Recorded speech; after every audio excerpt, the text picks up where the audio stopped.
Okay, sorry about that. It popped over to a new video and I ran out of time.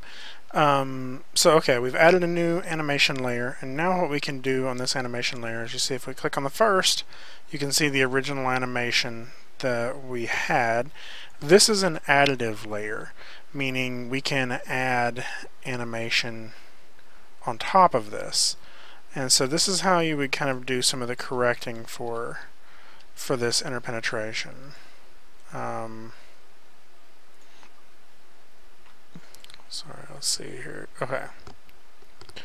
So the first thing I notice, and really kind of the biggest offender, is this thing I have selected here needs to be nudged a little bit to the screen right, and this one needs to be nudged a little bit to the screen left. So I will just, at least from this angle, go ahead and find a good spot to start separating it. So maybe right here around 22, I'm going to hit S, and then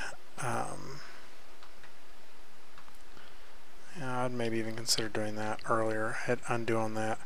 So yeah, maybe about here. Let's see.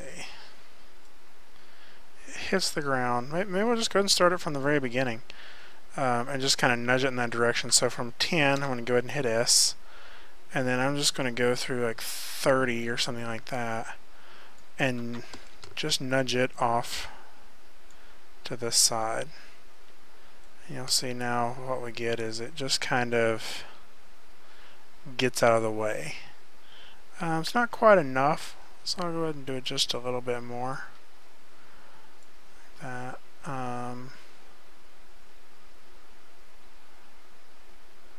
Okay, and we can just do this with all the pieces that kind of, give us problems. So this one, this little one I have selected, kind of goes through a whole bunch of stuff. So yeah, maybe we could kind of just have it make it to over here somewhere. Maybe after this bounce here. So I'll hit S, and then just maybe by here it's kind of out of the way.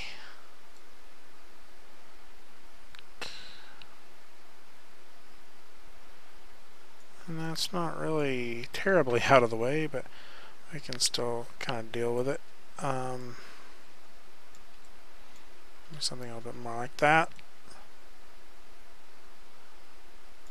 And the last one is this piece. It just kind of goes through everything. So maybe we would have it really just needs to stay out in this gap here.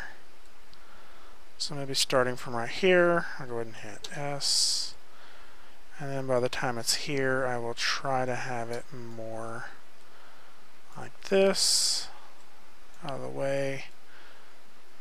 See how that looks. So if we hit F and play that now, okay, and it's not perfect, so we'd still want to go through and just try to, like, okay, we're getting like this piece through there, so maybe, it just needs to be nudged out of the way in that beginning section. Maybe something from there. I'm just hitting S to set new keyframes, by the way, and then just maybe drag it back just a little bit too, just to kind of keep it out of the way. Okay, and just do it over a slower amount of time so it just feels gradual. Yeah, that feels pretty good. Okay, now the last thing, and this is actually probably something we should do before you start fixing this interpenetration, but stuff like this piece that just continues to roll forever. If we go back to the base animation, we can actually still edit some of that, and what we can do is just grab all the translates, rotates, look at them, and you just see that it just keeps kind of going.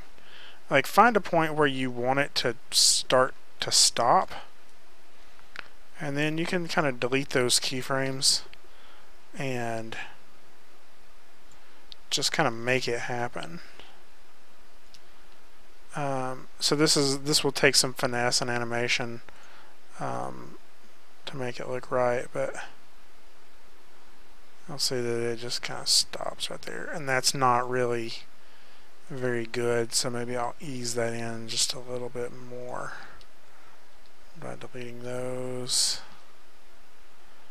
and then just maybe having this happen a little later. Just sort of soften that up a little bit.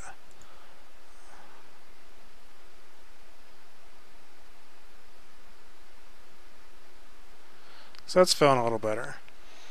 And so we can just kind of do a little bit of that to soften up those animations. Okay, so I'm going to go ahead and stop this now, and I'm not going to stop the whole video. I'm actually going to pop up in a new one, and we're going to do a quick lighting tutorial. Okay, so we're going to do some very basic lighting here real quick. Now you see I have a sphere and a cube in here, and if I just hit render using Maya software, this is the base render I get. Now the interesting thing about that is if I go to my outliner, you will see that I have absolutely no lights in my scene.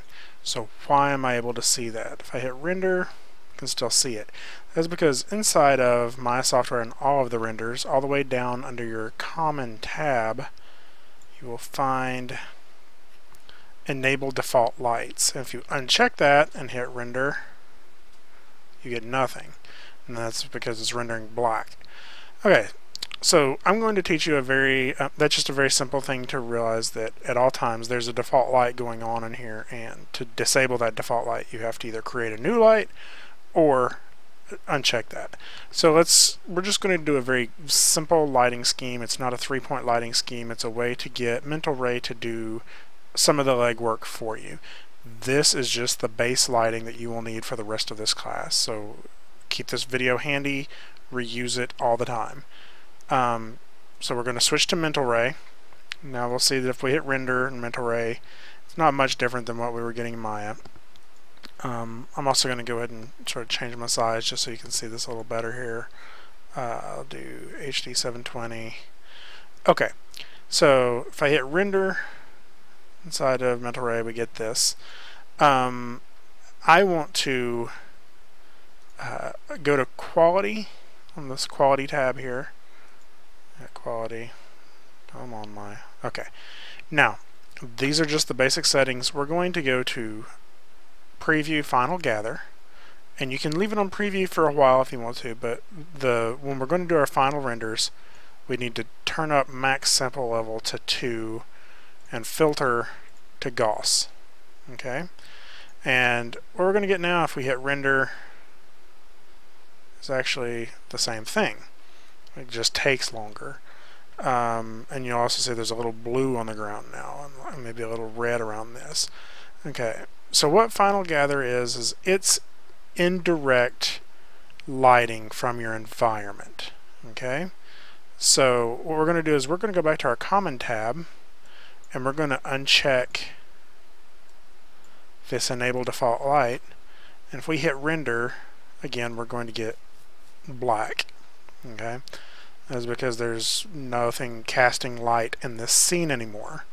But what we're going to do now is if we select our camera, and keep in mind if you create a new camera you have to do this with every camera, you'll select your camera and you scroll down to environment, and we can now add a color to this, and what this is actually going to do is it's going to use an object's lightness to cast sort of an overall illumination. And what's happening is rays of light are being cast from this white area out here, and it's hitting here and it's bouncing around, and the reason you're getting sort of these shadow effects underneath here, this is ambient occlusion. This is where the light is unable to bounce enough times to get in there and fill in that area, and this is what really happens in real objects within direct lighting. You get sort of these occluded areas of light. So that actually gets us a lot. Like that in and of itself doesn't look terrible. So now just the addition of a basic directional light will actually carry a lot of weight now. I can just sort of aim the directional light in the direction we want. It's going to sort of be down and from one side here a little bit. Leave the intensity at 1. And under shadows, just going to use depth map shadows, and I'll probably go ahead and turn this up to 1024. At that level, and hit render, and just by itself that's giving us a pretty decent result. It's maybe a little washed out, a little too bright, so you can either turn down some of the lightness of the light, or select camera, you can turn down some of the brightness of this background. Now the last thing I'll point out is that yeah, that's actually not looking too bad, and I'll go ahead and sort of save that.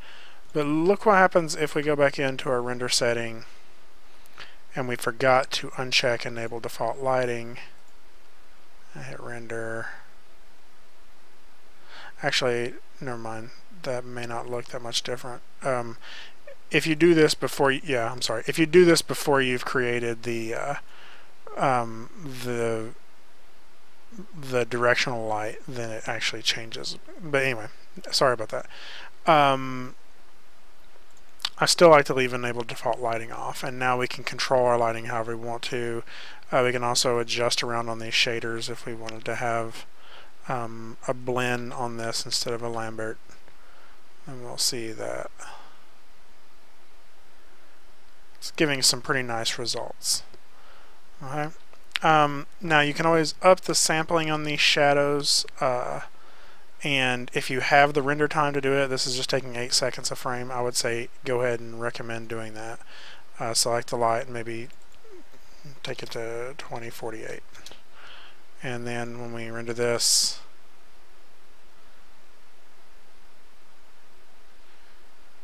it's looking a little bit better.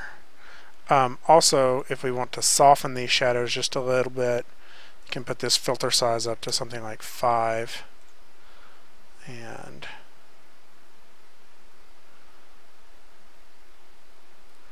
yeah, that's feeling pretty good.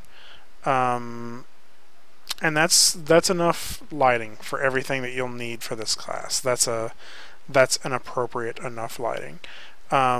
If you want to adjust by adding additional lights, you can, but this doesn't look bad. So this will get you through, and just having those few little tips will actually give you enough lighting information to light the rest of the projects for this class. So hope that helps, and I'll talk to you soon. Bye bye.